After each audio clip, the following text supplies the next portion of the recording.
চাঁদা ছোট্ট একটি নির্দোষ একটি শব্দ। যেটাকে নির্দোষ কেন বললাম, যে চাঁদা এই শব্দটা কিন্তু নির্দোষ, এই শব্দের কোনো দোষ নেই। মূলত চাঁদা শব্দটা কিন্তু ভালো, এই শব্দটা কিন্তু মন্দ নয়। আসুন আমরা এটা নিয়ে একটু পর্যালোচনা করি, একটু জানার চেষ্টা করব। আমরা কিন্তু মাদ্রাসায় মাসিক একটা চাঁদা প্রদান করে থাকি, সেটা কিন্তু বৈধ। যিনি চাঁদাটা দেন উনি কিন্তু স্বেচ্ছায় দিয়ে থাকেন। যিনি চাঁদাটা রিসিভ করেন, যিনি গ্রহীতা, উনি কিন্তু চাঁদাবাজ নন। উনাকে সম্মানের সাথে দেন, উনি সম্মানের সাথে রিসিভ করেন। যে মসজিদ রয়েছে প্রতিটা মহল্লায়, প্রতিটা মহল্লার মসজিদ কিন্তু মহল্লার যে প্রত্যেকটা মানুষ রয়েছেন, সদস্য রয়েছেন, প্রত্যেকের কাছ থেকে কিন্তু মাসিক একটা চাঁদা ধরা হয়। যে তোমার কাছ থেকে 200 টাকা, 500 টাকা, 100 টাকা, এমন। এই চাঁদাটা কিন্তু উনি স্বেচ্ছায় দিয়ে থাকেন সম্মানের সহিত। যিনি যেটা গ্রহণ করেন, কেশিয়ার সাহেব সম্মানের সাথে গ্রহণ করেন, সেটাকে মাসিক চাঁদা বলা হয়। তাহলে চাঁদা শব্দটা নির্দোষ।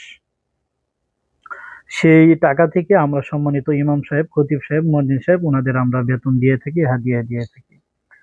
কোনো মানব সেবা কেন্দ্রিক কোনো অর্গানাইজেশন, সেখানে যত সদস্যবৃন্দ রয়েছে, সকল সদস্য প্রতি মাসে একটা নির্দিষ্ট একটা চাঁদা, একটা অ্যামাউন্ট দিয়ে থাকেন সংগঠনকে।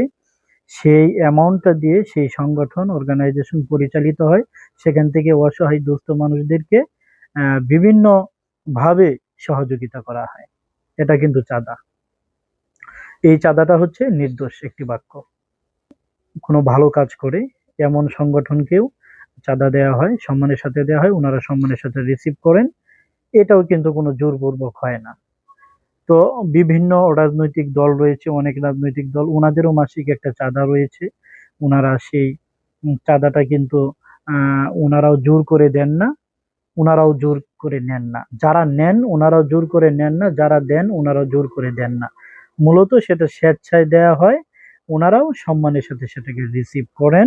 গ্রহীতা যিনি, এটাকে সম্মানের সাথে রিসিভ করেন। তাহলে এইখানে যে চাঁদাটা, যে একটা দল, একটি সংগঠন, রাজনৈতিক দল পরিচালিত হয়, এই নির্দিষ্ট যে অ্যামাউন্ট রয়েছে, এই টাকা দিয়ে ওনাদের দলটা, রাজনৈতিক দলটা পরিচালিত হয়। বিভিন্ন তাদের রাজনৈতিক সভা সমাবেশ ইত্যাদি ইত্যাদি এই কাজে ওনারা ব্যয় করে থাকেন। তো এই চাঁদাটাও নির্দোষ, এটাও একটা বৈধ চাঁদা। তাহলে চাঁদাবাজ এবং চাঁদাবাজি কোনটা? আসুন আমরা একটু পর্যালোচনা করার চেষ্টা করি। কোন রাজনৈতিক দল কিংবা কোনো প্রভাবশালী কোনো মহল যদি কোনো ব্যক্তি, কোনো কোম্পানি কিংবা কোনো প্রতিষ্ঠানের কাছ থেকে